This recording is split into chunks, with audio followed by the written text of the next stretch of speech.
അസ്സലാമലൈക്കും. ഇത് മൈക്രോ ക്ലോത്തിൽ 2 പീസാണ്. നല്ല ഹെവി ക്ലോത്ത് 2 പീസ്.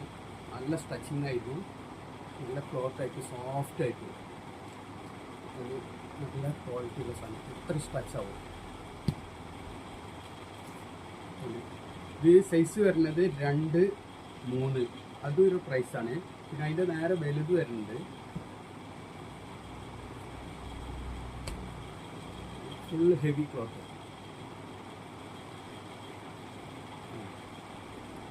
ഒരുപാട് ഡിസൈൻ ഉണ്ടാവും, മിക്സിംഗ് ആയിട്ടാണ് ഡിസൈന്. ഇതൊക്കെ സർപ്ലസ് ക്ലോത്ത് എടുത്തിട്ട് ചെയ്യുന്നതാണ്. അതുകൊണ്ട് പല ഒറ്റ ക്ലോത്ത് ആവില്ല, പല ക്ലോത്ത് ആയിരിക്കും, പക്ഷെ ഒരേ മെറ്റീരിയൽ ആയിരിക്കും. ഡിസൈൻ ഒരുപാട് മിക്സ് ആയിരിക്കും. നല്ല സ്ട്രെച്ചിങ്. ഇത് 2, 3 സൈസാണ് കാണിച്ചത്. പിന്നെ ഇതിൽ 5, 4 വരുന്നത്. ഇതിപ്പോൾ 5ആണ് കാണിക്കുന്നത്.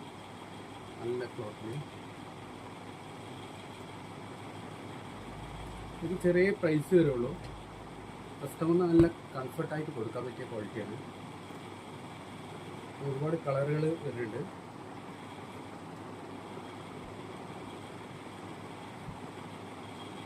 ഇത് വരുന്ന കളറുകളൊക്കെ നല്ല മിക്സിങ് കളർ. അസ്സലാമലൈക്കും. ഇത് നല്ല പലാസാണ്, നല്ല ലൂസുള്ള പലാസ. ഇതിൽ താഴെ ചിപ്പ് കൊടുത്തിരിക്കണ്. നല്ല ക്വാളിറ്റി ഉള്ള നല്ല ഏജ് ഉണ്ട് ക്ലോത്ത്. ലോക്കൽ ക്ലോത്ത് അല്ല. അതിൻ്റെ വേറെ കളറുകൾ,